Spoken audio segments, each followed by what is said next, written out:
Oke, Assalamualaikum. Terima kasih sudah klik video ini. Kita akan kembali bincang-bincang membahas fenomena-fenomena dan juga kasus-kasus yang terjadi di tengah masyarakat yang terjadi pada kurun waktu tahun 2024 ini, di mana kami memiliki beberapa rangkuman terhadap kasus-kasus yang sangat menghebohkan, kasus-kasus yang sangat viral, menyita perhatian banyak publik, dan tentunya kasus yang membuat kita prihatin, bersedih, marah, campur aduk lah pokoknya, yang patut kita ulas. Tentunya kita berharap di tahun 2025 dan seterusnya kasus-kasus pidana yang sangat menyita perhatian publik, yang sangat memprihatinkan, memilukan tidak terjadi lagi.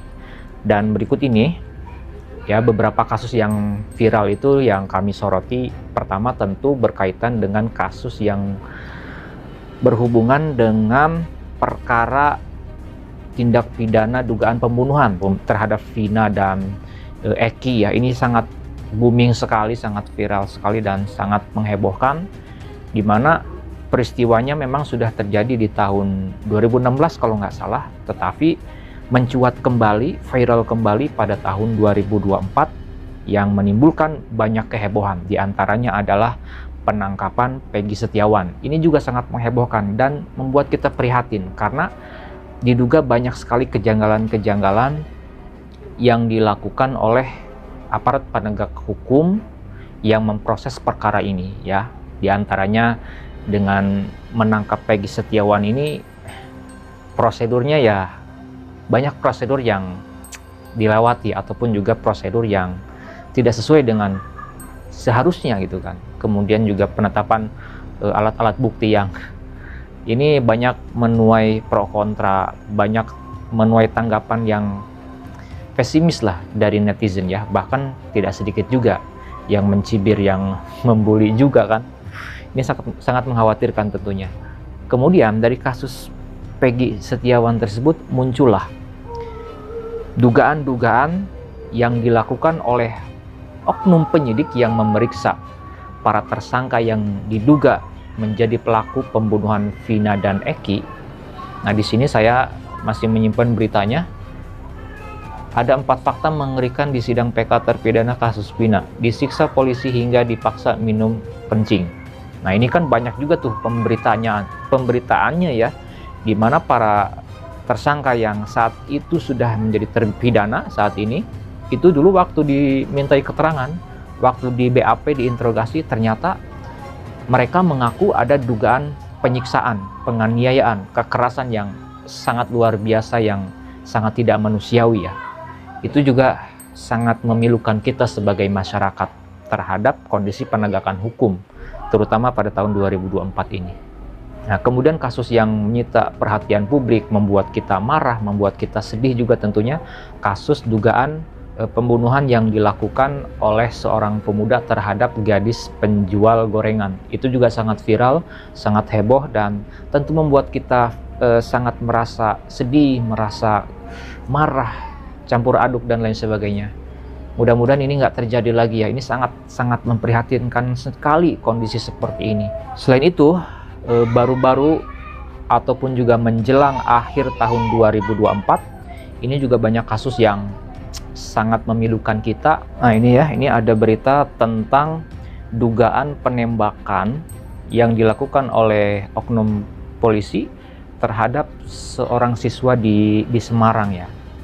Ini juga banyak menuai pro kontra, banyak menuai kritikan, bahkan tidak sedikit yang menyayangkan ya tindakan yang dilakukan oleh oknum petugas kepolisian yang menembak siswa ini. Nah, ini juga banyak menyita perhatian publik, banyak menuai kritikan dan juga dipertanyakan oleh publik gitu kan. Kok bisa sih seorang petugas kepolisian begitu saja menembak siswa yang menurut pengakuannya katanya si siswa ini terlibat tawuran, tapi ternyata berdasarkan keterangan publik dia bukan pelaku tawuran si anak ini ternyata. Ya, mudah-mudahan ini tidak terjadi lagi ya. Oke, sekarang kita lanjutkan lagi ke kasus pidana yang menghebohkan publik. Nah, ini ya beritanya saya screenshot, saya kutip dari Kompas TV. poluan bakar suami ditetapkan jadi tersangka. Nah, ini juga tentu sangat memprihatinkan, di mana ini merupakan salah satu bentuk ya mungkin kekerasan rumah tangga ya, kekerasan dalam rumah tangga yang menjadi bukti bahwa pelaku kekerasan dalam rumah tangga itu tidak selalu pihak laki-laki, tidak selalu pihak suami, ternyata pihak istri juga bisa.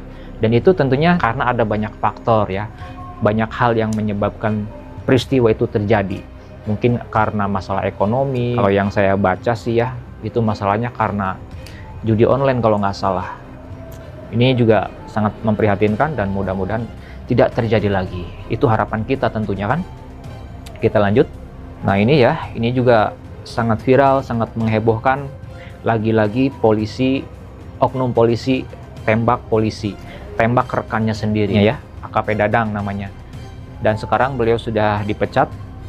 Ini juga sangat memprihatinkan karena dugaan latar belakang terjadinya peristiwa polisi tembak polisi ini karena adanya ya itu tadi, diduga adanya backingan terhadap tambang ilegal. Ini juga sangat-sangat memprihatinkan ya, dimana seharusnya polisi ya menegakkan hukum, jangan melindungi ya orang-orang yang memang merugikan masyarakat, merugikan lingkungan, merugikan orang banyak ya. Tapi ini lagi-lagi terjadi, polisi tembak polisi.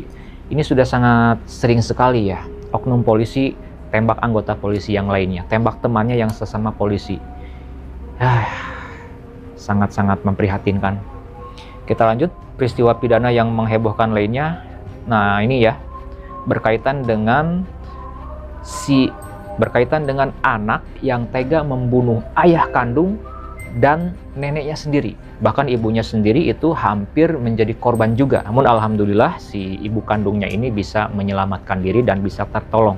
Tapi ayah kandung dan neneknya itu meninggal dunia. Pelakunya anak ini, anak kandung pula. Ini juga sangat membuat kita kesal dan prihatin ya. Oke, kasus pidana yang menghebohkan lainnya ini yang terbaru teman-teman, yang saya baca dari Tribun Sumsel.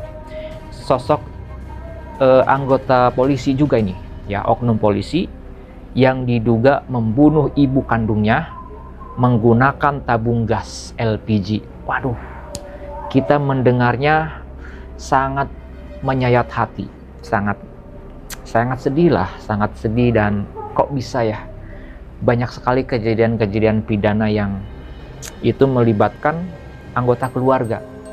Anak membunuh orang tua membunuh anak, istri membunuh suaminya, suami membunuh istrinya. Ini mungkin akhir zaman memang seperti ini ya. Mudah-mudahan ya tidak terjadi lagi sih, harapan kita. Ini sangat prihatin sekali. Ini oknum petugas polisi loh, bukan masyarakat biasa, bukan masyarakat miskin, bukan masyarakat kalangan bawah yang menjadi tindak pidana membunuh ibu kandungnya. Astagfirullahaladzim. Ini sudah sangat keterlaluan dan ya apa bedanya dengan maling kundang gitu kan. Tega membunuh ibu kandungnya yang melahirkannya, yang menyusuinya, yang membesarkannya, yang banyak pengorbanannya untuk anaknya tersebut menjadi seorang polisi. Itulah realita dan fakta yang terjadi di tengah masyarakat kita teman-teman. Kita doakan mudah-mudahan tidak banyak terjadi lagi di tahun depan dan seterusnya. Dan mudah-mudahan petugas kepolisian, aparat yang berwajib bisa menindak dengan tegas. Pengadilan pun bisa mengadili dengan seadil-adilnya, memberikan sanksi pidana yang seadil-adilnya terhadap para pelaku tindak pidana yang sangat keji, sangat tidak manusiawi. Nah, gimana nih menurut teman-teman viewers semua dengan banyaknya terjadi tindak pidana yang sangat menghebohkan, sangat memilukan, tidak manusiawi, kejam, dan lain sebagainya? Apa sih faktornya? Dan seharusnya gimana nih? Apakah ada langkah yang bisa dilakukan oleh pemerintah agar tindak-tindak pidana yang begitu kejam tidak lagi terjadi? Ya mungkin salah satunya karena kesejahteraan mungkin ya. Tapi banyak faktor sih. Silahkan teman-teman berkomentar. Terima kasih yang udah nyimak, yang udah nonton, yang udah subscribe. Saya doakan semoga rezekinya bertambah banyak, melimpah, dan berkah. Amin ya robbal alamin. Sampai jumpa di video-video selanjutnya. Assalamualaikum warahmatullahi wabarakatuh.